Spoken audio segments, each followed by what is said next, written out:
Então, só para finalizar, pode ligar então? Tá ligado? Então, vamos supor que para finalizar um pouco essa parte, nós tenhamos então um conjunto de campos. Nós tenhamos, por exemplo, um campo escalar φ, tenhamos um campo escalar Q e tenhamos um campo espinorial Ψ. Então, vamos dizer que a gente queira construir o Lagrangiano. Então, suponhamos que esse campo aqui seja um campo... Oi? Não, você vai fazer agora. Vou fazer com vocês. Então, suponhamos que nós tenhamos três campos, né? Então, esses dois campos aqui são escalares. Vamos ver, esse campo são dois escalares. Na verdade, eu vou botar assim, escalares e dois campos espinoriais. O Ψ e o lambda. Então, isso aqui seriam campos espinoriais. Vamos colocar assim. E aqui, um campo vetorial. Campo vetorial que eu vou chamar de lambda. Esse campo aqui é vetorial. Então, vamos dizer o seguinte, que o meu campo lambda, quer dizer, todos os campos são carregados, todos os campos, né?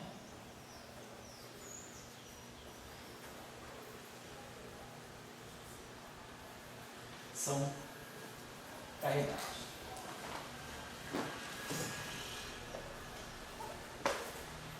Exceto lambda, que é neutro.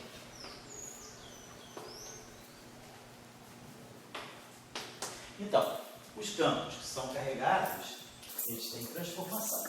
Sofrem transformação de gauge, porque a transformação de gauge, né, é uma expressão da carga. A gente vê que o campo que é carregado, ele se acopla com o campo eletromagnético. E ao se acoplar com um campo eletromagnético, ele adquire a transformação de fase. Então, essa transformação de fase, né, essa transformação de fase, que a gente chama de essa exponencial aqui, menos I, é alfa. Então, essa transformação aqui, a gente associa a uma transformação que a gente chama de transformação U1. O que significa U1? O 1 é unitário, 1 por 1, unidimensional. É uma fase. Vamos dizer assim, a particularização ao caso unitário de uma matriz, ao caso unidimensional de uma matriz unitária. Se a gente pegar uma matriz unitária, né? Uma matriz unitária que pertence ao chamado grupo QN, o que é uma matriz unitária? É uma matriz que satisfaz a essa condição aqui. R é igual a identidade. Isso é uma matriz unitária. Se uma matriz unitária, ela é inversível, né? A inversa dela é o seu conjugado hermitiano. Vamos pegar o problema de alto valor, de alto vetor. Suponha que eu tenho uma matriz unitária, ela tem um vetor V, que é o seu alto vetor. Então aqui vai ser o alto valor e aqui o alto vetor correspondente. Vamos tirar o conjugado hermitiano dessa relação. V dagger, R dagger, é igual a C star V dagger. Certo? Agora, vamos multiplicar essa equação aqui por R dagger. Então, se eu multiplicar essa equação aqui por R dagger, eu vou ter R dagger, R, V, igual a C. Vou fazer até o seguinte, multiplicar, fazer o seguinte, fazer o contrário, multiplicar ela, tirar o dagger dessa relação. Vamos dizer agora que nós multipliquemos essas duas relações aqui. Eu vou ter, V dagger, R dagger, que é isso que está aqui, vezes isso aqui, vezes RV. Estou pegando essa equação aqui de baixo e multiplicando a direita por essa. Pegando então isso aqui, V dagger, no fundo estou pegando V dagger, R dagger e aplicando aqui. V dagger, R dagger, aplicando aqui. V dagger, R dagger é que se estar V dagger. Então isso aqui, quando eu atuar com esse cara aqui, isso aqui está me dando que se V. E isso aqui está me dando psi estar VW. Então isso aqui vai me dar módulo de psi ao quadrado VW. Fiz essa operação, tá certo? Agora, RWR é a identidade. Isso aqui é unitária. E VW cancela VW que está aqui. Então o módulo de psi ao quadrado é igual a 1. Então, psi tem que ser uma fase, alguma coisa do tipo exponencial de terra. Então, o que a gente sabe é que os autovalores de uma matriz hermitiana são fases. Ou seja, uma matriz unitária, se for colocada na sua forma diagonal, ela vai ser uma matriz que tem na diagonal apenas as fases. Então, quer dizer, a matriz unitária é uma generalização do conceito de fase. Quer dizer, a fase é um número. A matriz unitária no espaço das matrizes, ela faz o papel da fase. Né? Se eu colocar essa matriz agora em forma diagonal, diagonalizar essa matriz, a diagonal dela toda vai ser de fase. Então, a fase, por que a gente chama essa transformação aqui de 1, porque ela é uma fase. A fase é a generalização unidimensional de uma matriz unitária. Por quê? Porque os autovalores de uma matriz unitária são sempre fases. Tá? Só para chamar a atenção disso. Então, essa é a transformação que a gente chama de U1, né? E no setor de matéria, ela atua através dessa transformação de fase. E a transformação U1 no setor de gauge, né? Quer dizer, U1 no setor eletromagnético, no setor de gauge, ela atua como translação. Ela é filhinha, igual a φ,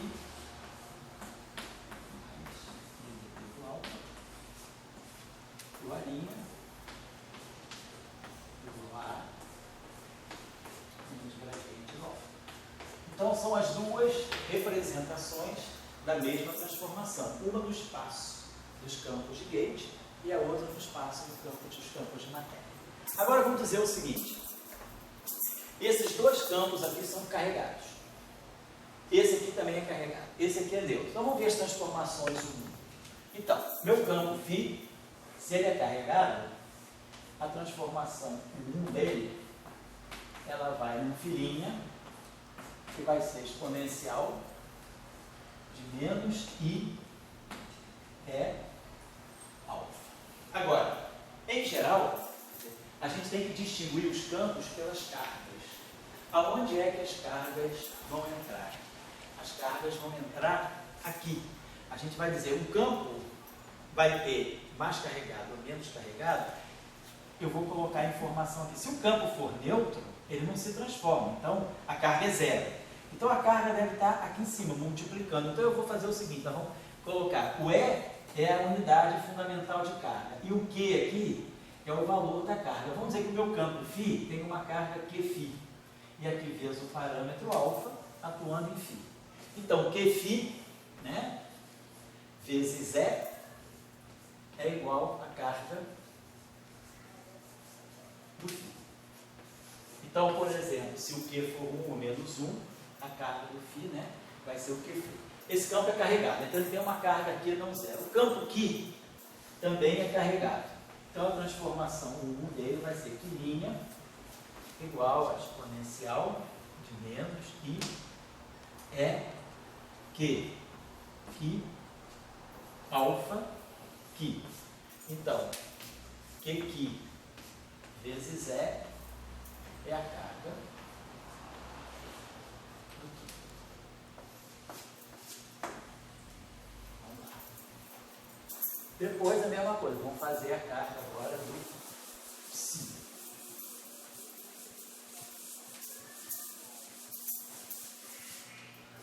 Então, a carga do psi. Então, o psi, por uma transformação 1, então ele vai se transformar de fase assim, psi' igual a exponencial de menos I é Q psi alfa psi. Então, Q psi vezes E é a carga do psi. O campo lambda é neutro. Então, se ele é neutro, a carga dele é zero. Então, se ele é zero, a fase dele é 1. Então, esse campo é invariante de gauge, porque ele é neutro, certo? E depois tem o campo vetorial. O campo W também é carregado. Então vamos dizer, ele vai sofrer uma transformação U1, que vai ser uma transformação de fase também, que vai ser exponencial de menos I é Q W alfa. Então essas são as transformações. José, criamos uma certa situação de todo campo carregado, toda partícula que tem a carga, sim, ela tem que estar associada ao grupo 1. Quer dizer, isso é a consequência do que nós fizemos aqui. Né? Quer dizer, a gente associou, porque ela, quer dizer, toda partícula carregada que interage eletromagneticamente, ela recebe a transformação de fase no campo de Gauge. Então, por isso que a carga está associada a uma fase. Porque pelo acoplamento mínimo que a gente introduziu, né, a gente introduziu a densidade de carga acoplada com φ. E foi isso aqui que trouxe o campo, né, quer dizer, que esse campo trouxe para o campo que está aqui a transformação de fase. Independente do spin Independentemente do spin. A gente garante a simetria de Gauge dessa forma. Independentemente do spin. Por exemplo, você às vezes está no grupo SO32, Sim. 10 dimensões, só muda assim. E daí você está com uma partícula carregada. Daí, de alguma maneira, nesse mundo todo, tem que encontrar um grupo 1. Sem dúvida. Então, o eletromagnetismo é o 1. Então você tem que, dentro desse SO32, mora um ali. O 1 é o SO2, e o SO2 é um subgrupo de SO32. Então, quer dizer, esse é mais ou menos não digo uma limitação, mas fica uma coisa. Partícula carregada tem que estar ligada com uma transformação de fase. Se nós descrevemos o eletromagnetismo do modo como nós descrevemos, supondo que tem dois potenciais associados e que o acoplamento da matéria carregada com o campo eletromagnético é aquele acoplamento mínimo. Aí aquilo ali te dá a transformação de fase. Quer dizer, aquilo que é a transformação de Gauge no campo do fóton, ela chega na matéria como transformação de fase. Mas digo também, quando você for pegar a corrente eletromagnética, a corrente convectiva, sim, se você não tiver essa transformação assim, você não vai ter diferente da corrente a carga. Não te garante aquela carga. Te garante aquela carga. Que aquela é a corrente convectiva. Exatamente. Vamos colocar então agora, então significa o quê? Oi. Só uma coisa. Como você falou, o fato de ser uma simetria 1 vem da liberdade de calibre que você tem da equação de Maxwell. Isso. No caso, tendo em vista as aulas de eletromagnetismo com extensões de Maxwell, tem algumas lá que você quebra a liberdade de calibre. Isso. No caso de uma dessas teorias, você não quebra justamente essa... Então, o que você pode fazer é, se você quebrar a simetria de Gauge, então é claro que você já não tendo mais aquela simetria de Gauge, você não necessariamente precisa acoplar o teu campo de matéria minimamente aquele eletromagnetismo estendido que quebra a simetria de Gauge. Então aí, para você salvar todas essas simetrias com um, você teria que colocar um acoplamento não mínimo na teria que colocar um acoplamento não mínimo, exatamente. Você entraria com acoplamento não mínimo. Isso mesmo.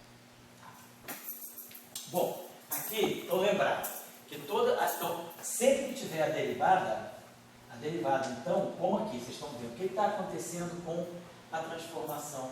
Quer dizer, quando tem a carga multiplica a constante de acoplamento para aquele campo. Então, toda derivada, quando ela for ser covariantizada, ela vai trazer, então aqui ficou mais I, Só que agora, aqui nós vamos trazer o valor da carga daquele campo. Aqui o potencial. Então, ao covariantizar a derivada que vai atuar num certo campo, a carga daquele campo vai entrar aqui. A mesma coisa com a derivada espacial. Quando a gente tem o gradiente do campo e o gradiente do campo covariantizado, então, o que a gente vai ter? O gradiente e aqui vai ter menos I. Só que agora, a mesma coisa, aquele campo tem carga Q. Então, aqui vai aparecer o EQ e aqui o potencial.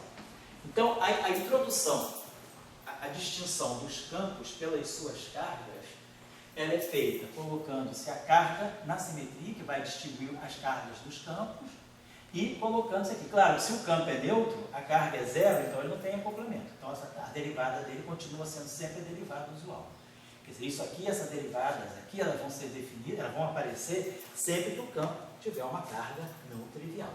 Então, a introdução da carga, na verdade, ela faz isso. Ela pega a unidade fundamental de carga e multiplica pela carga correspondente ao campo. Então, em todo lugar que aparecer o E, agora vai aparecer o E aqui. Então, acontece isso na derivada. E isso é importante, porque se nós tivermos, por exemplo, a derivada covariante atuando num produto de campos, vamos imaginar que a gente pega os campos φ e Qi, que são carregados. Então, a derivada covariante atuando aqui, ela traz sempre a noção da carga do objeto onde ela está atuando.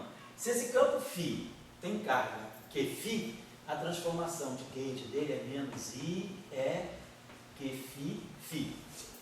E se esse campo aqui tem carga Qi, a transformação de gauge dele é menos I, E, Qi. Então, essa combinação aqui, esse produto Φ-Qi, ele tem uma carga total Qφ mais Qi. As cargas se somam. Quer dizer, a carga total, quer dizer, se eu pegar então Φ-Qi linha, isso vai ser exponencial de menos I, E, Qφ mais Qi vezes Φ-Qi. Então, as cargas se somaram. Ou seja, então, quando eu for definir a derivada covariante, então ela sabe dessa carga. Então, essa derivada covariante, ela vai ser dt de Φ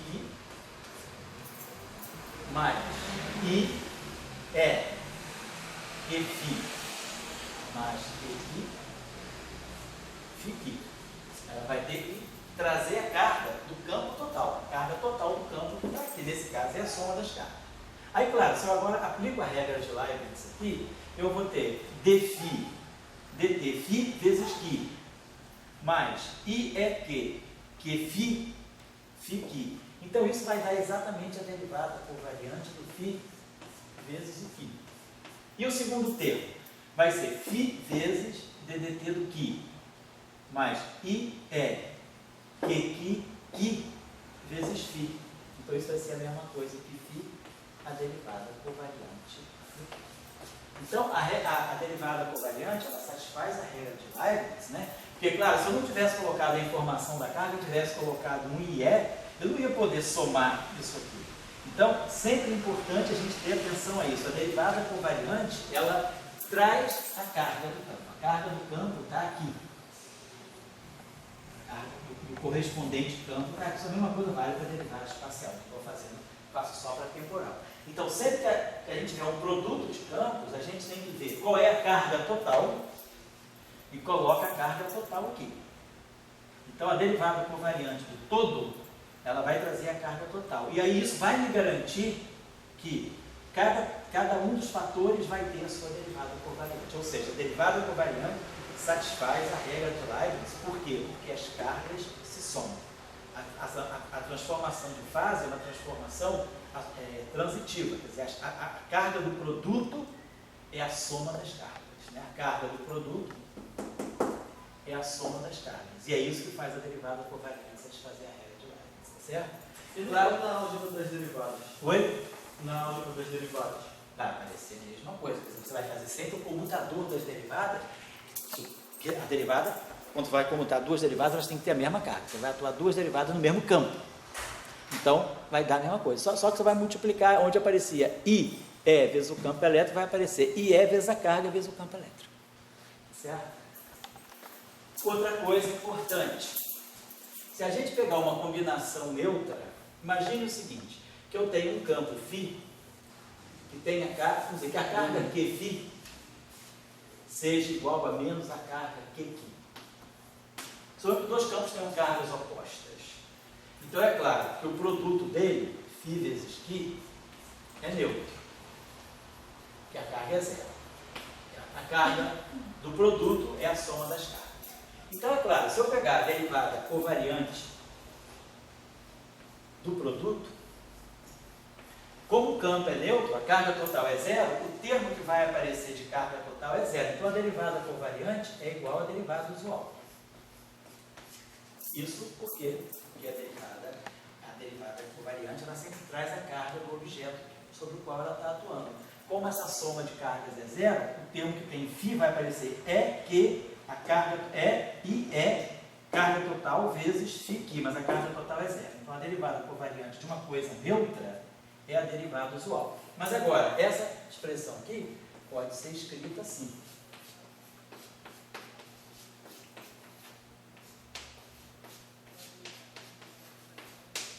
Então, se a coisa é neutra, se o campo é neutro, ele satisfaz a essa relação. E aí, vocês podem ver, quando eu colocar a derivada desse cara, vai aparecer um termo que vai ser I, E, que, φ, vezes φ, que. E aqui vai aparecer I, E, que, φ, que. Mas o que, φ é igual ao que, então os dois vão se cancelar. E aí vai sobrar a regra, vai sobrar a derivada usual aqui. Então, só para lembrar desses pequenos detalhes da regra de Leibniz, tá certo?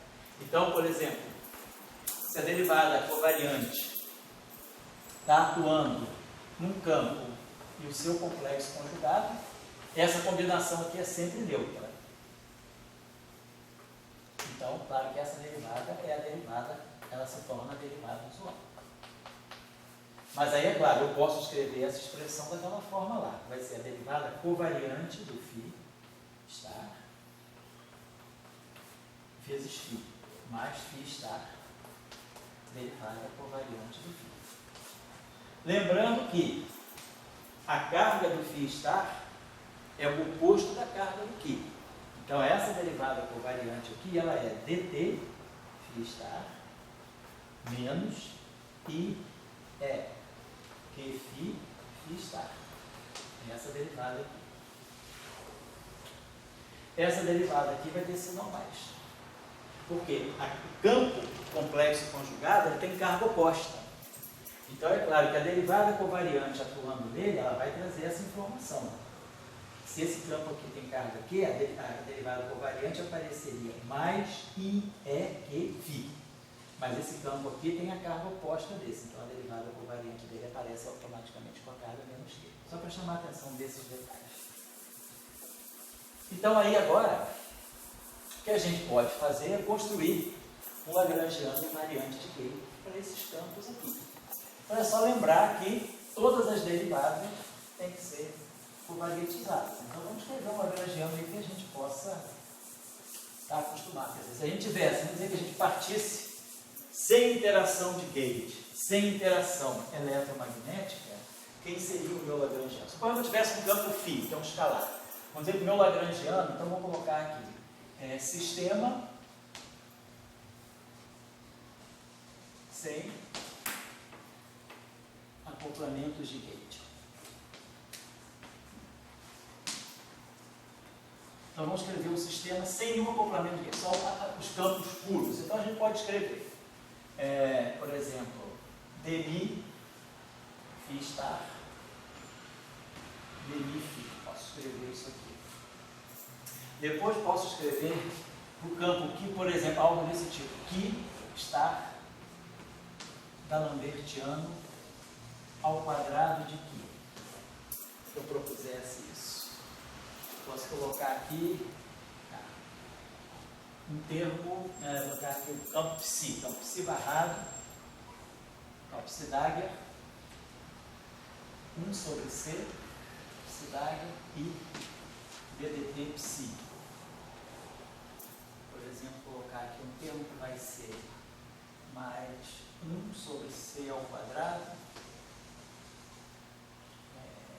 ddt psi dagger, q dagger,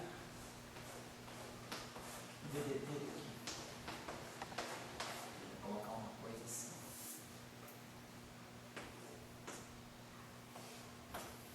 Depois colocar um termo que vai ser psi dagger e sigma gradiente. Opa, psi. Aqui o campo é lambda, né? Perdão. Aqui não, aqui é campo lambda. Aqui é o escalar. Aqui é campo lambda. Campo espinorial. Psi e lambda são espinoriais. Depois a gente pode colocar aqui um termo, poderia colocar um termo aqui que fosse fosse menos um parâmetro psi e estar φ, por exemplo. Colocar aqui um parâmetro que fosse menos. Aí vamos colocar. Por exemplo, pegar o tempo W agora. Alguma coisa que fosse rotacional de W estar escalar rotacional de W.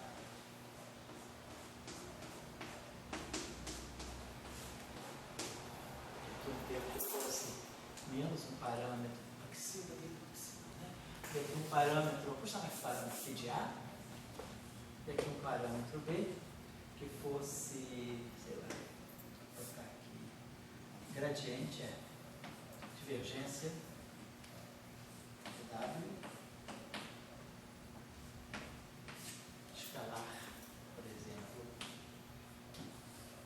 Então, se a gente escrevesse um termo desse tipo, menos B, divergência de W, estar. Então, se realmente tivesse esse Lagrangiano, ele é todo real, né? Todos os termos são reais aí. Então, por isso que eu botei esse conjugado complexo aqui, para que esse termo aqui, se somando com esse, dê algo real, que se ficasse esse objeto aqui em princípio é complexo. Então eu preciso somar o conjugado complexo desse. Esse objeto aqui fica real, isso aqui é real, isso aqui nós já vimos que é real, isso é real, tudo é real. Não está tudo certinho. A menos de integrações parciais, mas é tudo real. Agora, vamos introduzir a interação eletromagnética. Então a gente já sabe como introduzir a interação eletromagnética. É covariantizar as derivadas. Então vamos lá. Então vamos introduzir agora o Lagrangiano, que vai me dar as interações de gauge. Então agora vamos ter um Lagrangiano que tem o acoplamento da matéria gauge. A matéria é a matéria escalar, é a matéria esquizorial e a matéria vetorial. E o setor de gauge é o setor do foco. Então, Lagrangiano matéria gauge, começando com o de sempre, Maxwell. Então, no meio, dia 2, menos C2V2. Então, tá lá. Então, eu introduzi o setor de propagação de Maxwell. Agora, vamos começar a introduzir o setor de matéria. Mas, aqui, perdão, desculpa aqui. Perdão. A gente ainda não está acostumado com formalinho covariante. Vamos colocar a coisa desse nome. Φ está, Φ ponto, Φ ponto está, perdão. Φ ponto está, Φ ponto. E aqui vamos colocar 1 sobre C2. Φ ponto está, Φ ponto. E aqui vamos colocar menos Φ está, menos gradiente de Φ está, escalar gradiente. Estou escrevendo isso para corrigir, porque eu estava botando em forma covariante, em princípio vamos colocar tudo isso em forma covariante. Então tá, o Lagrangiano do setor Φ, o Lagrangiano do setor Φ, isso aqui é o D'Alembertiano. Todo mundo lembra que o D'Alembertiano é 1 sobre C ao quadrado, D2, dt2, menos divergência do gradiente, que é o Laplaciano. Só que eu estou falando do D'Alembertiano ao quadrado. Então vamos lá, vamos escrever isso tudo aí. Vamos botar agora as interações de gauge aí. Então vamos lá. Primeiro termo, mais 1 sobre C ao quadrado, derivada temporal de Φ. Então a gente vai colocar aqui aquele termo, dt, Φ está, dt. Lembrando então quem é DDT, é DDT, é derrone T, mais I é carga de Φ, potencial Φ grande, atuando em Φ. Então, lembrando quem é o DDT. Lembrando disso aqui, DDT de Φ é a derivada temporal usual, mais a parte de gauge. I, constante, carga fundamental, carga do campo, potencial, campo. Lembrando que o campo Φ star tem carga oposta. Essa derivada atuando no Φ star, naturalmente vai botar um sinal menos aqui.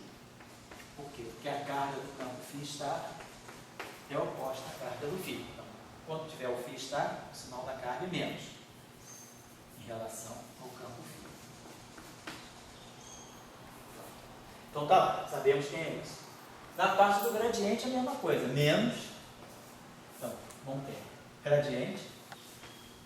Agora, φ, tá? Escalar. Gradiente, covariante agora. Covariante, não, derivada é covariante de Gauss. Então, quem vai ser, lembrando, então, quem vai ser essa derivada covariante espacial?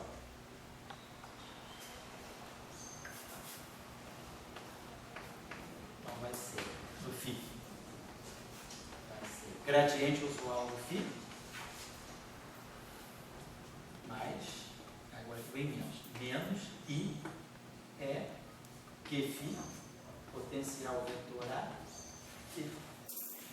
E aí, claro, quando eu pegar o campo estar, vai aparecer um sinal mais, porque a carga é oposta. Bom, só para lembrar. Vamos para o segundo termo. Como é que eu vou colocar a interação de gauge aqui? Da mesma forma. Vai ficar mais e estar. D'Alembertiano está ao quadrado. O que é D'Alembertiano? É 1 sobre C ao quadrado, ddt, menos divergência do gradiente, tudo isso aqui, quadrado, né? Quer dizer, tudo isso aqui de φ. D'Alembertiano de φ, D'Alembertiano, 1 sobre C2, ddt, menos divergência do gradiente atuando em φ. Opa, atuando em Q, né? Então esse é o segundo termo, esse termo aqui. Então o que eu vou fazer? Mesma coisa. Boto aqui ddt, menos B, escalar B, ddt, menos B, escalar B. Agora cuidado. Essa derivada aqui, quando ela bater aqui, ela vai produzir ddt de Q menos I mais I é Q, carga aqui, né? Φ vezes Q. Depois, quando essa derivada bater aqui, a derivada temporal, ela vai atuar não só no campo Q, mas ela vai atuar em tudo que está à direita. Então, processo só para a gente ter uma ideia. Se eu pegar esse termo aqui, que é ddt, do ddt de Q, ele vai atuar assim. Ó. Quem é esse ddt? ddt mais I é a carga do Q vezes φ, tá? E aqui, ddt mais I é Q, φ, tudo isso aqui atuando em Q. Então, esse primeiro termo aqui é simples, é a derivada usual. Tá? ddt do Q mais I é Q, potencial eletromagnético φ, campo de matéria aqui. Quando essa derivada bater aqui, tudo bem, ela vai dar a derivada segunda do Q. Mas quando essa derivada bater aqui, ela vai produzir dois termos. Ela vai produzir a derivada do potencial eletromagnético vezes Q mais φ, derivada temporal de Q. E aí, quando essas outras derivadas baterem aqui, tem que ter cuidado. Essa derivada temporal, ela vai poder sempre atuar, ela não vai atuar direto no campo aqui, ela vai poder bater no potencial também. Então, só para lembrar a vocês terem esse cuidado. Que aqui eu tenho 4 derivadas temporais, depois essas 2 derivadas temporais vão poder estar atuando nas 2 derivadas espaciais. Então, vão aparecer várias derivadas temporais do potencial vetor que está aqui dentro também. Vão aparecer vários termos desse tipo. É só para chamar a atenção. Eu estou colocando assim, de forma genérica, mas depois eu vou pedir para vocês abrirem essa expressão, porque é bom abrir pelo menos uma vez na vida para ver como é que as coisas funcionam bem. Aí vamos para esse termo aqui. Então, isso aqui é o quadrado. Então, é esse operador, isso aqui é o D'Alembertiano covariante, e isso aqui é o D'Alembertiano covariante. Então, isso aqui é como se fosse o D'Alembertiano ao quadrado, mas na versão compatível com a simetria com a interação eletromagnética. Vou continuar aqui. Vou apagar isso aqui, não vou apagar aqui do lado. Vamos pegar agora o termo em psi. Então, o termo em psi é simples, é só colocar essa derivada aqui. Então, vai ficar mais 1 sobre C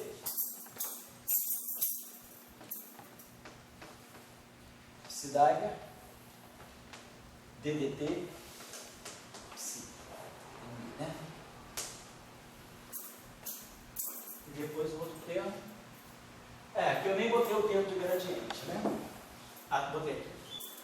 Então vamos lá. Vou pegar logo esse termo aqui.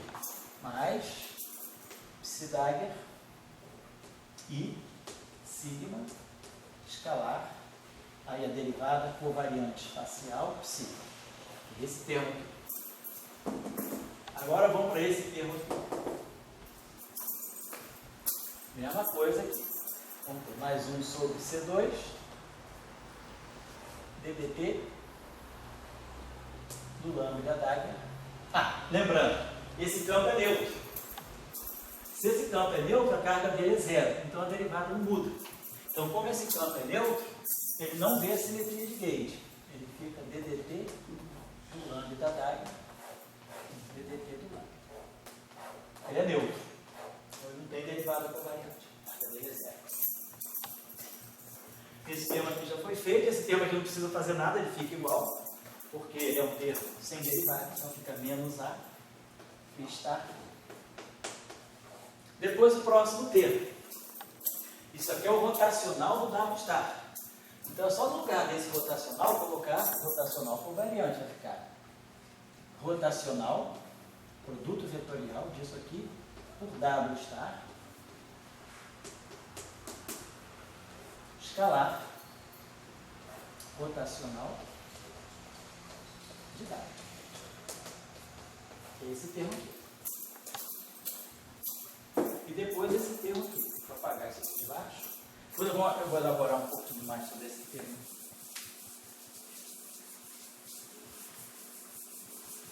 Sobre qual termo? Sobre esse termo. Esse que significa, só para dar um significado, quer dizer, é claro, é óbvio, mas eu só vou botar aqui para quem não estiver muito acostumado. O que significa isso aqui? Isso aqui significa essa derivada covariante, então, que é o rotacional usual. Que a gente, desculpa, eu não faço confusão. Tem hora que eu faço isso e tem hora que eu faço isso. É a mesma coisa. Esses dois são a mesma coisa, mas isso aqui é diferente. Aqui sim, aqui tem a parte de Gauge. Então, derivada, então, rotacional covariante de Gauge. O que é? É o rotacional usual menos I é QW, carga do campo W, A vetorial W. Então vai dar o rotacional usual, vai dar o rotacional de W, menos I é carga do W, A vetorial W. Então, ao fazer esse rotacional covariante, é essa operação que nós estamos fazendo.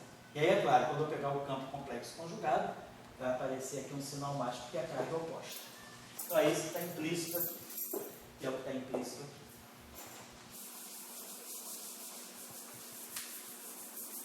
E agora? A limitação do instrumento, o perigo, é que sempre coloca o campo fóton, né, interagindo com a carga elétrica. Quer dizer, você tem sempre E A, no caso, né? Isso. Então, você pode agora abrir a possibilidade. Vamos introduzir acoplamentos não mínimos. Podemos fazer isso aqui. Isso eu estou dizendo. Os acoplamentos mínimos são os acoplamentos diretos com a carga. São esses acoplamentos que vêm via derivada covariante. Mas uma partícula, ela pode, além de ter carga, ela pode ter dipolo magnético. Aí a interação de dipolo magnético não vem da derivada covariante. É uma interação chamada não mínima. Como é que é lá no termo de Pauli? Como é que é? A gente vai lá no campo de Dirac. Psi dagger, sigma, psi, que é o momento magnético, que é o Mi escalar D. Então, por exemplo, essa aqui é uma interação eletromagnética não mínima, só que o campo magnético não está acoplado diretamente à carga, está acoplado ao momento de polo magnético. Mas, na verdade, isso aqui é o Mi. Vamos colocar assim. Aqui teria um E sobre M, né? Que é a razão giromagnética. Que é a razão giromagnética, desculpa, que é o magnetron de Bohr. Teria EG, E sobre 2M, sigma. Isso aqui me dá o momento de polo magnético. Então, se eu for de polo magnético. Então, essa interação é uma interação que eu posso escrever. Só que ela é não mínima, ela não vem da derivada covariante. Esse método que eu estou ensinando a vocês, ele faz todos os chamados acoplamentos mínimos. Então, são os acoplamentos que vêm pela derivada covariante, são os acoplamentos feitos direto com o potencial eletromagnético. Agora, você pode fazer acoplamentos, por exemplo, com o campo de Gauss. Você pode chegar aqui e dizer o seguinte: eu posso pegar algo desse tipo, por exemplo, DDT, no gradiente, vou colocar assim, gradiente de φ estar, DDT de φ escalar, campo elétrico. Ó. Esse acoplamento aqui, por que esse acoplamento é invariante de Gauss? O campo elétrico é invariante de Gauss. Esse acoplamento aqui, ele é covariante, ele se transforma da mesma forma que o φ. Então ele vai ter a mesma fase. Esse aqui tem essa fase aqui. A fase dele é igual à fase do φ. Então essa transformação aqui é a menos I é carga do φ alfa vezes DDT do φ. Essa aqui é a transformação de Gauss do φ, que é a mesma que a transformação de Gauss da derivada covariante, como nós já vimos. Esse campo aqui é o φ estático. A carga dele é oposta do φ. Então, essa transformação aqui, naturalmente, vai ser exponencial de menos I, Só que a carga é oposta, vai aparecer um menos que φ. Então, vai ficar mais que φ alfa de φ estático. Então, essa fase cancela essa fase. Esse cara é invariante de Gauss. Então, esse acoplamento aqui é um acoplamento não mínimo, porque aqui aparece potencial, mas aqui aparece o campo. Então, esse acoplamento é um escalar, então ele é um possível termo de Lagrange, ele é um escalar, isso aqui é um escalar, não tem índice vetorial. E é invariante de Gauss, então eu poderia introduzir esse acoplamento. Qual é o significado dele, o que ele vai dar, vocês podem imaginar, vocês podem fazer. Quem quiser ver a curiosidade, tira a equação de movimento do φ e vê o que esse acoplamento dá. Tira a equação de Maxwell, faz o princípio variacional em relação a φ e a isso vai ficar como tarefa. Para vocês obterem as equações de Maxwell a partir desse lagrangiano. E aí vocês vão ler automaticamente as cartas. É isso que eu vou fazer agora. Deixa eu só acabar esse último exercício. Você, o campo potencial, em vez de estar sempre ligado a um E, diz o campo potencial. Sim, pode falar um pouco. Em vez de algum outro qualquer, ele ter um G. Um G qualquer.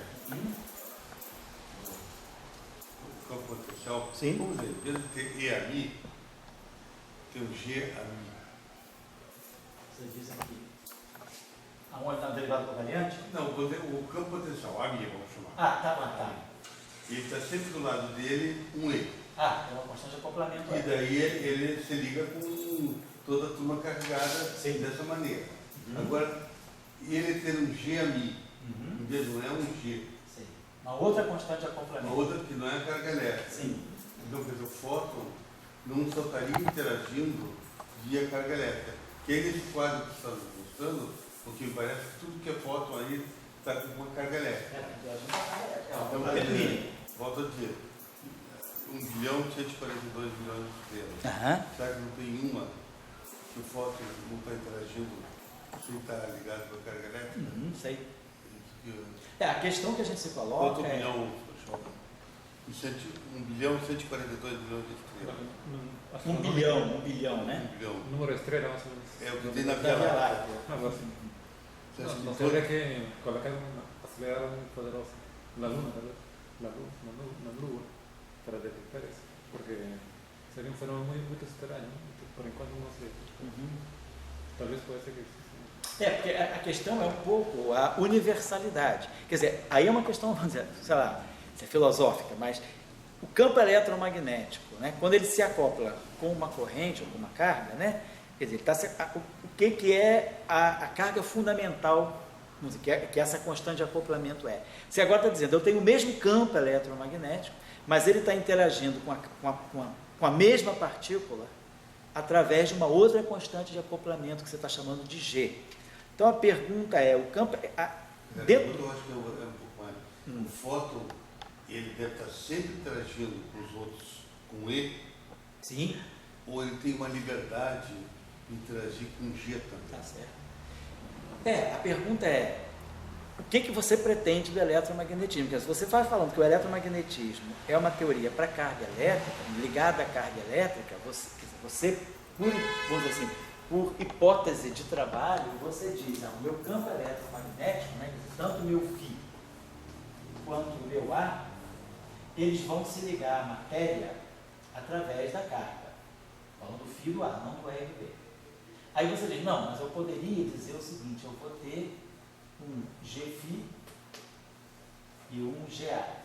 Então significa que os mesmos campos eletromagnéticos agora poderiam estar interagindo, vamos dizer, com uma outra constante que vai acoplar, um parâmetro de acoplamento com a matéria. Aqui o parâmetro de acoplamento é a carga fundamental. Por quê? Por que nós estamos colocando aqui a carga fundamental? Porque nós sabemos que a interação eletromagnética, ela está ligada, vamos dizer assim, a constante na verdade, é a constante de estrutura fina, né? Que a gente, o E2, né? Que a gente identifica com aquele alfa, né? E2 sobre H cortado C. Então, eu acho que é uma hipótese que a gente, de trabalho que a gente faz, dizendo, bom, a interação eletromagnética, ela é universal.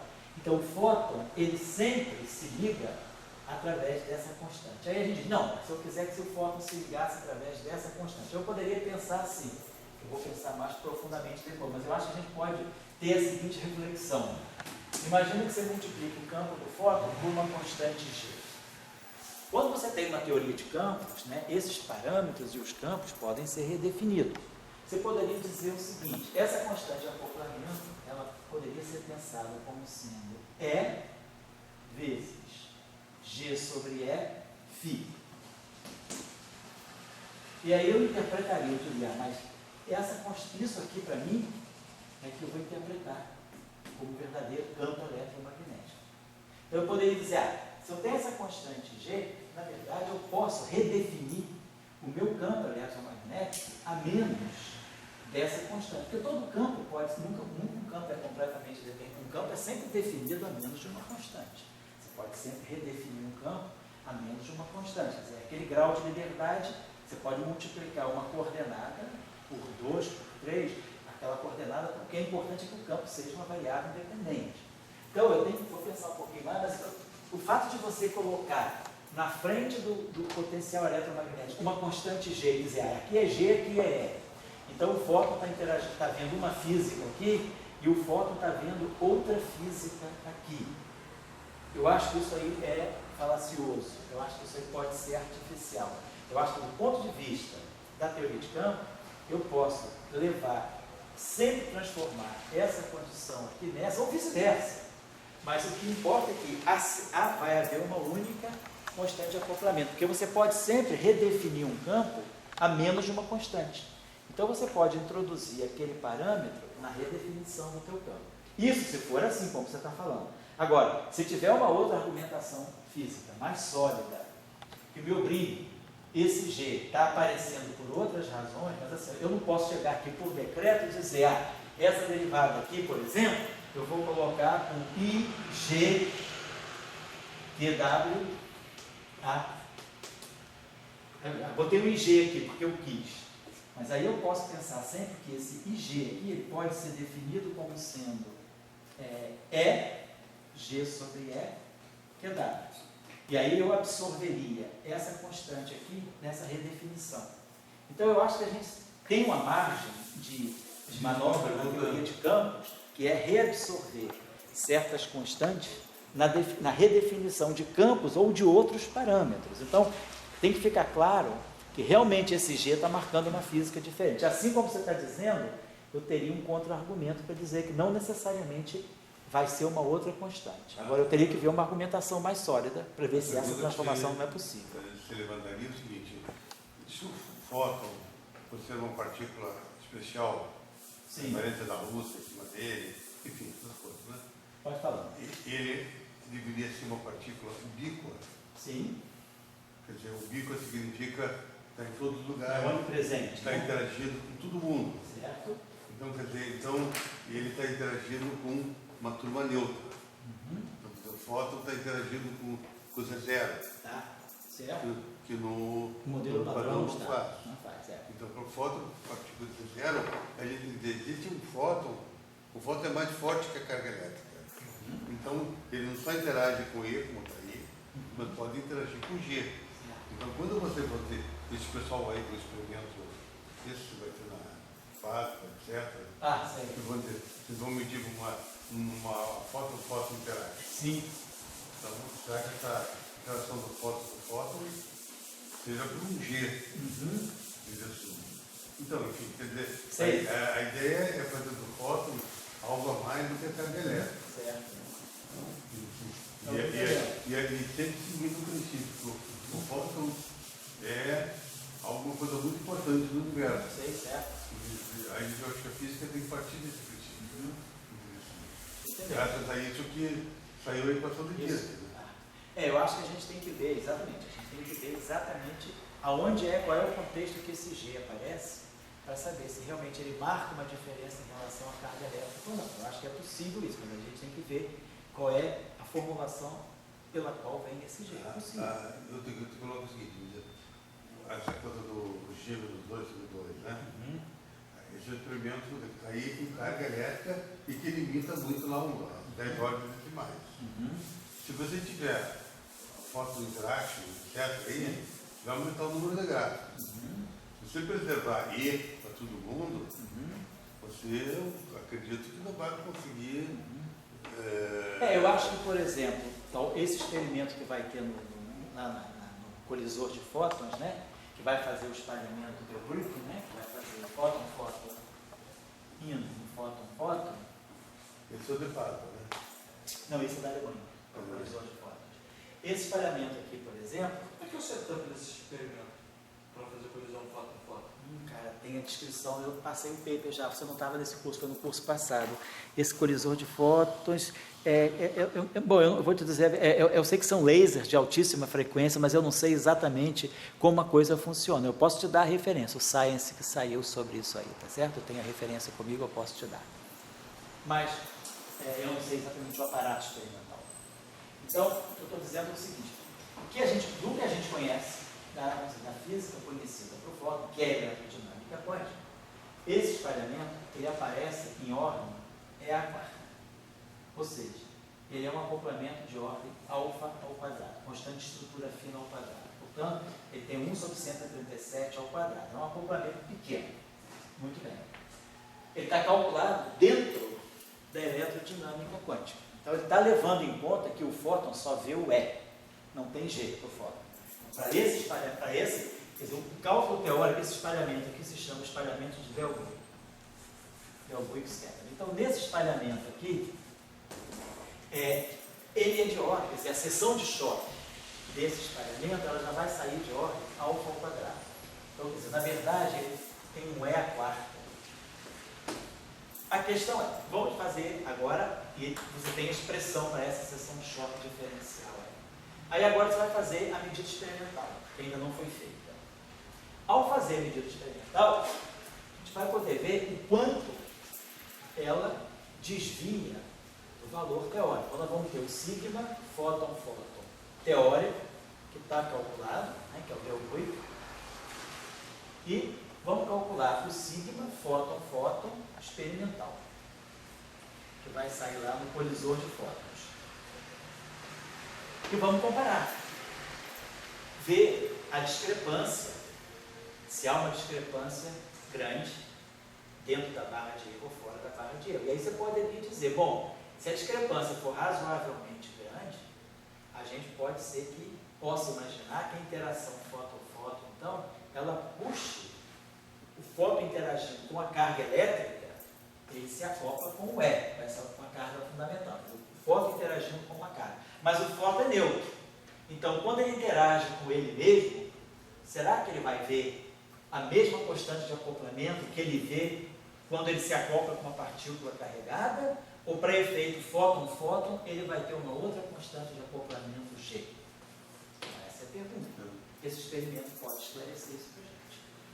A teoria hoje diz que só tem o E. A teoria não pensa nessa condição.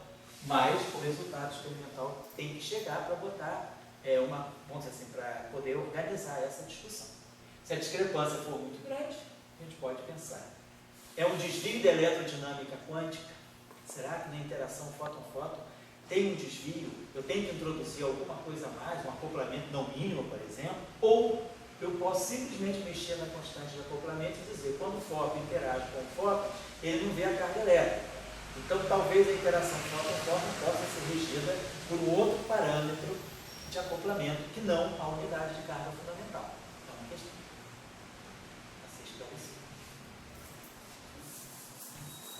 Então, não é uma questão trivial. É uma questão que, vamos ver, quer dizer, o que se espera? Que seja o E.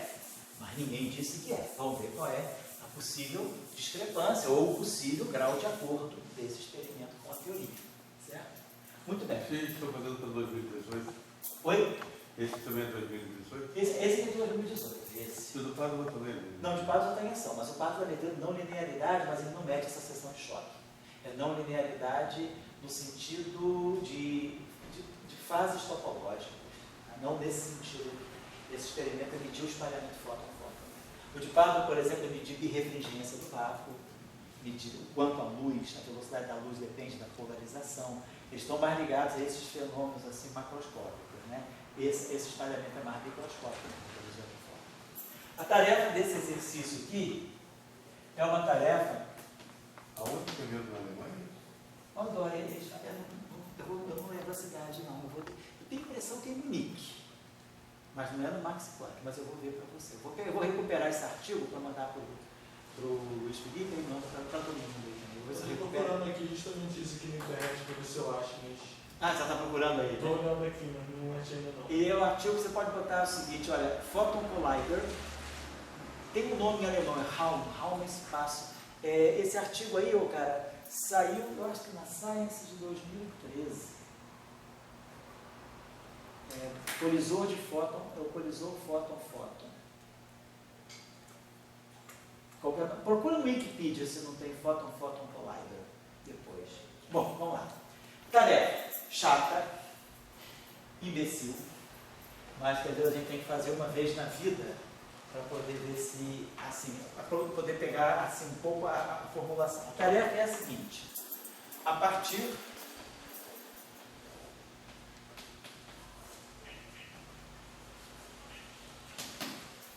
deste lagrangiano,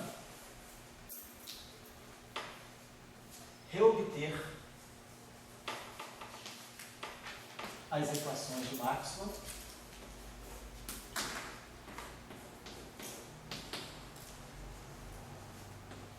e, a partir destas,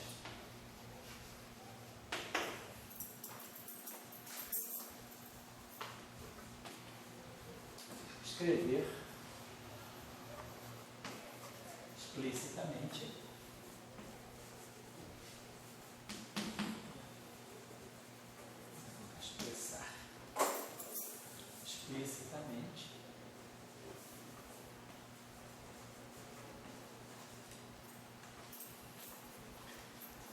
a densidade de carga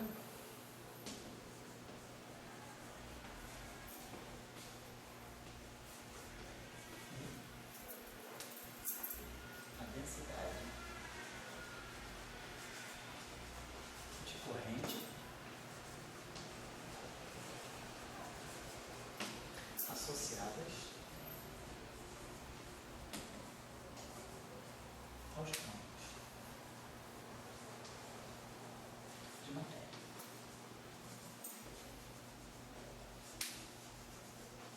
Então, basicamente, o que vocês vão obter vai ser algo assim: divergência de E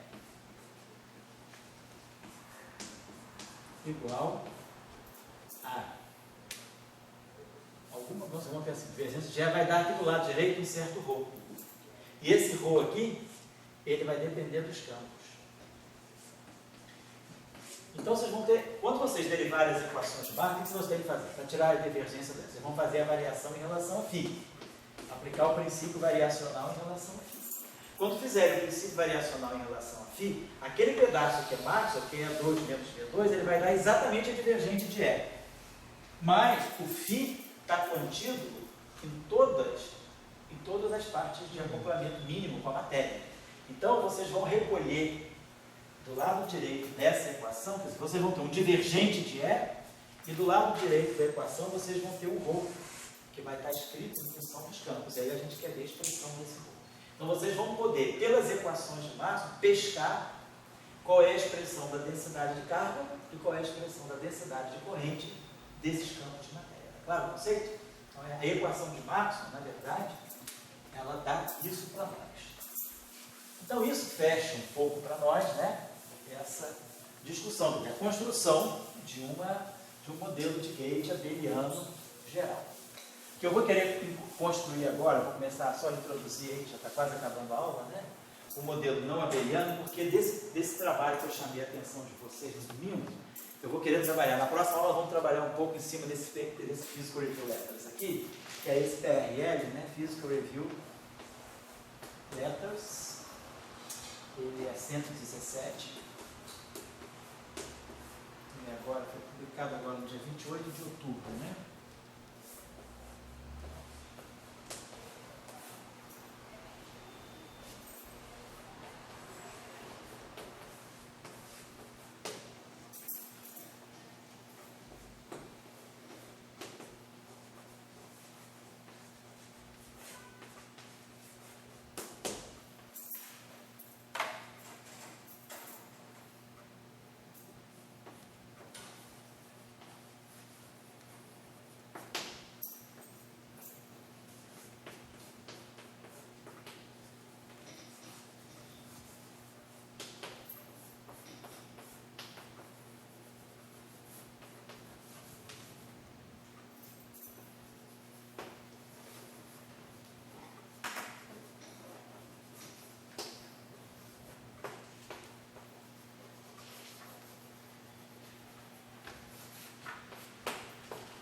Então, esse trabalho aqui, ele vai fazer uma teoria de gauge não abeliana, baseada no grupo SO3. Então, eu tinha mandado esse trabalho para vocês no domingo, que eu achei esse trabalho bastante interessante, né?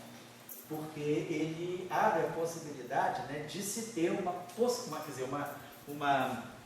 sinais, a possibilidade de se estudar sinais da existência de monopolo magnético num sistema clássico. Ao invés de emitir, por exemplo, monopolo magnético como uma partícula, a partícula monopolo magnético, os sinais dela, que, segundo se espera, né, pela teoria unificada, pelos modelos unificados, tem uma massa muito alta, portanto, ela tem um regime de acoplamento muito fraco com o regime de baixa, com setor de baixas energias, mas agora tentar obter através de espalhamento fóton-fóton, por exemplo, de medida de um espalhamento fóton-fóton, sinais, né, de monopolo magnético, num espalhamento clássico fóton-fóton. Então, eu acho que isso aí, esse trabalho é bastante interessante, ele pode ter desdobramentos nada banais, nada triviais.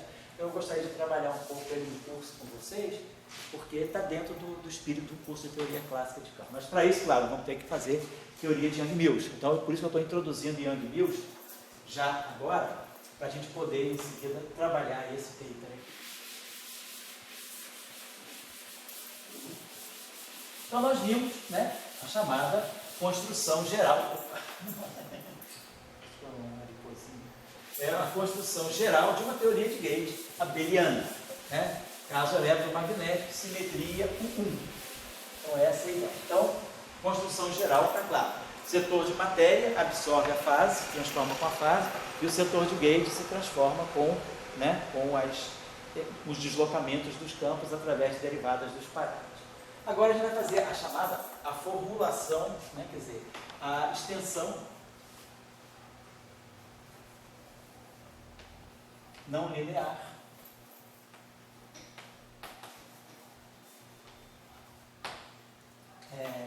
dos modelos de gauge.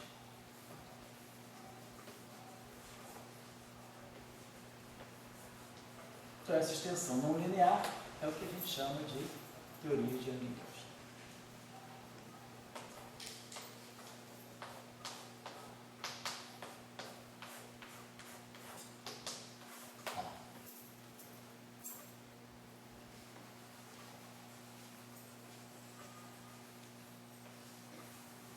Então, a nossa ideia agora é a seguinte: ao invés de trabalhar com um grupo abeliano, que é um grupo de fase, vamos generalizar por exemplo, para um grupo não abeliano. Vamos pegar, a gente já tem cursos aqui no Professor Global, né? O curso semestre do verão passado, das atividades de verão, foi um curso dado sobre grupo SUN.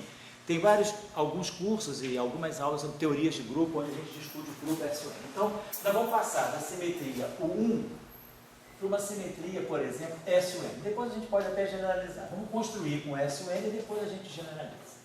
Então, tem um grupo SUN, né? Que é o grupo das matrizes N por N. As matrizes são complexas, N por N, unitárias,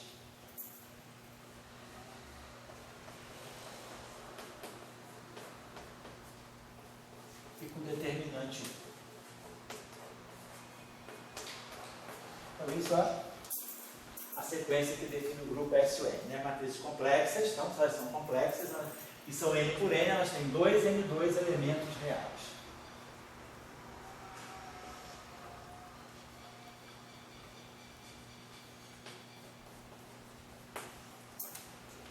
Porém, elas são unitárias. Então, se a matriz é unitária, isso aqui já está me impondo um conjunto de vínculos, né? Então, se a matriz, então tem 2 N2 elementos. Se a matriz é unitária, ela significa, quer dizer, se essa relação aqui é satisfeita, se a matriz, esse produto aqui, R da HR, a matriz R da HR é uma matriz hermitiana, então a diagonal dela é real. E a diagonal dela tem que ser igual a 1. Então, se a diagonal dela sai real e cada elemento da diagonal é 1, eu tenho N equações.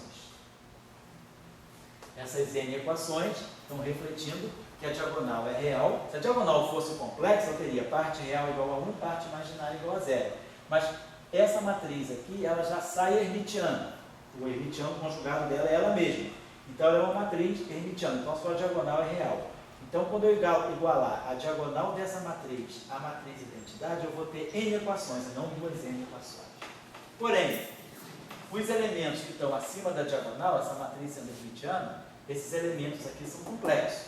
Então, agora, só que essa matriz é hermitiana. Então, o que eu impuser aqui, eu vou estar impondo aqui. Então, basta apontar os vínculos que saem daqui. Então, essa matriz, ela tem, fora da diagonal, ela tem N2 elementos complexos, menos N, N2 menos N, sobre 2 é o número de elementos que está acima da diagonal, e o número de elementos que está abaixo da diagonal. Então, esse N2 menos N sobre 2, né? É o número total de elementos, N2 é o número total de elementos, menos N é o número da diagonal, então N2 menos N sobre 2 é o número de elementos que estão acima ou abaixo da diagonal. Então, essas equações, aqui são N2 menos N sobre 2 elementos complexos. Só que, então deixa eu apagar isso aqui. Então, isso aqui me dá no final de tudo, né? Quer dizer, a parte, então N2 complexo. A parte, então o número de elementos reais é N2 menos N. Agora, então eu tenho N2 menos, vamos botar aqui, N2 menos N sobre 2 é o número de elementos fora da diagonal. Agora, como eu vou impor que isso aqui é igual à identidade, eu vou impor que tudo que está acima da diagonal é 0 e tudo que está abaixo da diagonal é 0. Mas como aquela matriz ali é hermitiana, quando eu imponho que tudo que está acima da diagonal é 0, automaticamente eu já estou impondo que tudo que está abaixo da diagonal é 0. Então eu vou ter que trabalhar apenas, né, com N2 menos N sobre 2, né? N2 menos N sobre 2, que são os elementos que estão acima da diagonal. Então eu tenho N2 menos N sobre 2 em cima, N2 menos N sobre 2 embaixo. Mas eu não vou precisar trabalhar com os de baixo, porque a matriz é hermitiana. A RH é hermitiana. Então basta trabalhar com os N2 menos N sobre 2 elementos acima da diagonal. Mas isso tem que ser igual a 0. Cada um desses elementos tem que ser 0, mas eles são complexos.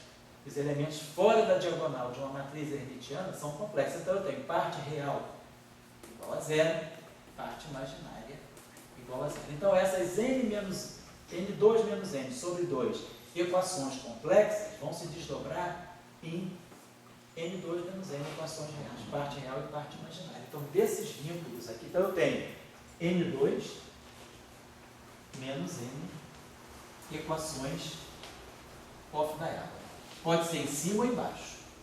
nós não posso contar duas vezes, ou eu escolho em cima ou eu escolho embaixo. Então, desses dois N2 elementos reais, eu tenho N vínculos pela diagonal e N2 menos N vínculos, ou por cima ou por baixo. O determinante de uma matriz unitária tem módulo 1. O determinante é complexo. Vou tirar o determinante dessa equação, vai ficar determinante de R Dagger, que é determinante de R complexo conjugado, vezes o determinante de R. Isso igual a 1. Então, isso dá que o módulo do determinante de N ao quadrado é 1. Então, o módulo, uma matriz unitária, seu determinante, o módulo desse determinante é 1. Porque, claro, ela tem, na diagonal dela são fáceis. Se o módulo do determinante é 1, e eu estou impondo que o determinante é 1, isso significa apenas uma coisa, que a parte imaginária do determinante de R é 0. Por quê? Eu estou tomando todas as matrizes com determinante mais 1, mas o módulo dela já é 1. Então, significa que a parte imaginária do módulo é 0. Então, dessa condição aqui, me sai mais um vínculo, que é a parte imaginária do determinante de R é igual a 0. Então, isso aqui eu tenho mais uma equação. Então, eu tenho, no total da matriz S(N), eu tenho 2 N2 parâmetros reais independentes. Aí eu tiro os N elementos, as N equações que dão o vínculo da diagonal. Aí eu tiro N2 menos N elementos, fazendo igual a 0, que está acima da diagonal. E tiro o imaginário do determinante. Então, esse N cancela esse N2 menos N2, dá N2 menos 1. Então, a matriz unitária, N por N, ela depende de N2 menos 1 elementos reais. Então, por exemplo, o grupo SU2, ele vai ter 3 elementos reais. De fato, nós já conhecemos a estrutura de uma matriz SU2, né? A estrutura de uma matriz SU2, nós já tínhamos visto em cursos aí, é exponencial de I. A gente pode associar parâmetros θA, sigma A, sobre 2. Os geradores são as 3 matrizes de Pauli e eu tenho os 3 ângulos, chamados 3 ângulos de Euler. Então, essa é a estrutura de uma matriz SU2. A estrutura de uma matriz SUN, ela vai depender, por exemplo, de N2 menos 1 elementos reais. Então, nós vamos trabalhar com esse grupo. Esse grupo, então, tem uma matriz SUN, uma matriz de SUN pode sempre ser escrita desse modo. Então, vamos pegar a matriz de SUN, ela pode ser escrita sempre desse modo, exponencial de uma matriz ômega. Essa matriz é unitária. Então, se ela é unitária, o R Dagger dela é ômega Dagger. Então, isso significa que, se ela é unitária, R Dagger é R menos 1.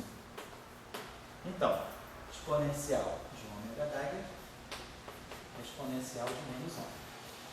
Então, isso significa que toda matriz unitária pode ser escrita como a exponenciação de uma matriz anti-hermitiana. Para evitar essa anti-hermiticidade, a gente põe um I aqui, e aí aqui vai aparecer menos I. Então, aqui vai aparecer menos I, e aqui vai aparecer menos I, e aí aqui fica mais. Então, escrevendo uma matriz unitária dessa forma, a gente vê que toda essa matriz unitária, do fato de R Dagger ser identidade, do fato dessa matriz ser unitária, implica que ela é exponencial complexa de uma matriz hermitiana. Tá. Então, toda matriz unitária pode ser escrita como a exponencial de uma matriz hermitiana. Então, se essa matriz, se eu tenho, quais são as características de uma matriz hermitiana? Matriz hermitiana N por N, complexa. Então, ela também tem 2 N2 elementos reais. Ela é uma matriz hermitiana, é uma matriz complexa N por N. Então, ela tem 2 N2 elementos reais. Mas ela é hermitiana. Então, a diagonal dela é real. Então, nós perdemos o fato da diagonal ser real, essa matriz, ela perde N elementos complexos na diagonal, ela perde as partes imaginárias, né?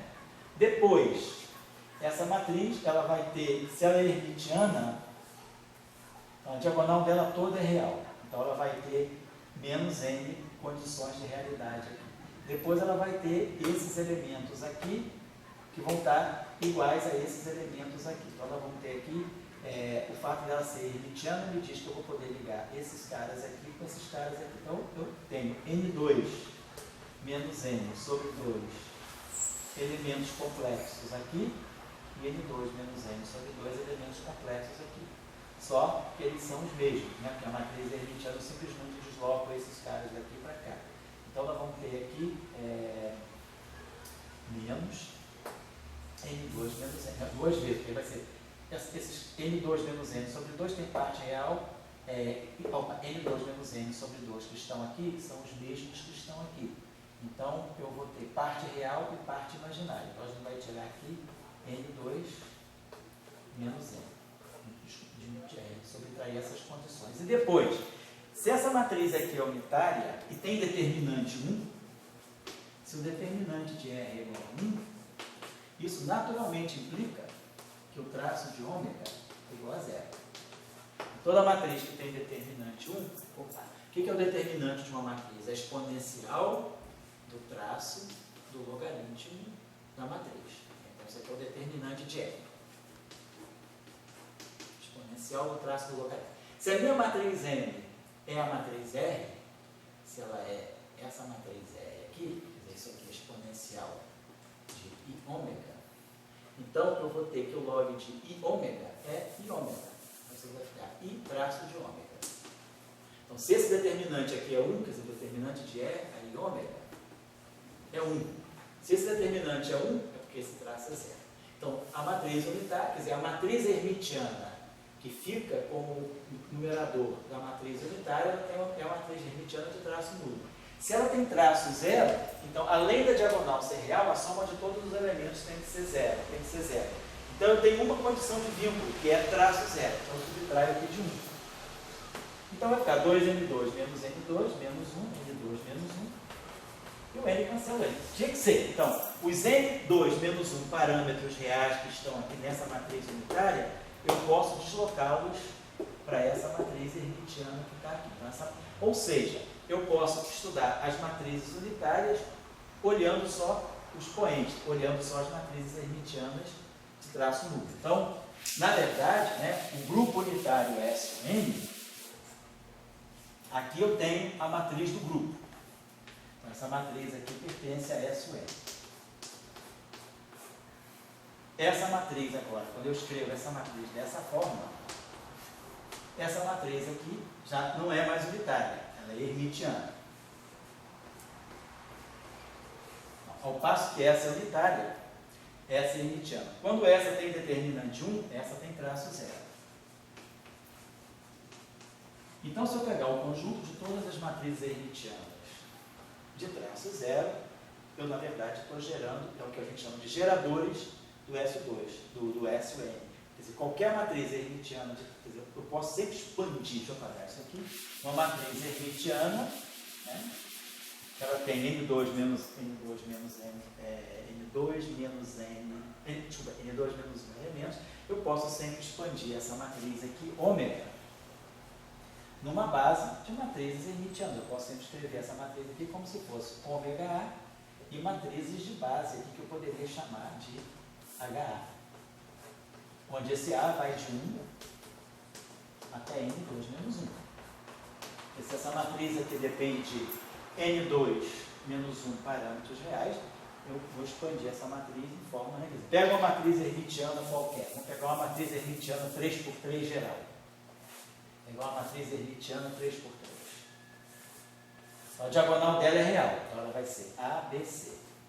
Agora aqui eu vou ter, por exemplo, alfa mais beta. Aqui eu vou ter alfa menos beta. Aqui eu vou ter gama mais delta. Aqui eu vou ter gama menos delta. Aqui eu vou ter zeta mais zeta. Aqui eu vou ter zeta menos zeta. Então, no final do dia eu tenho quantos parâmetros? A, B, C, alfa, beta, gama, delta, epsilon, zeta, alfa, beta, gama, delta, zeta e delta. Então, 3, 6, 9. Só que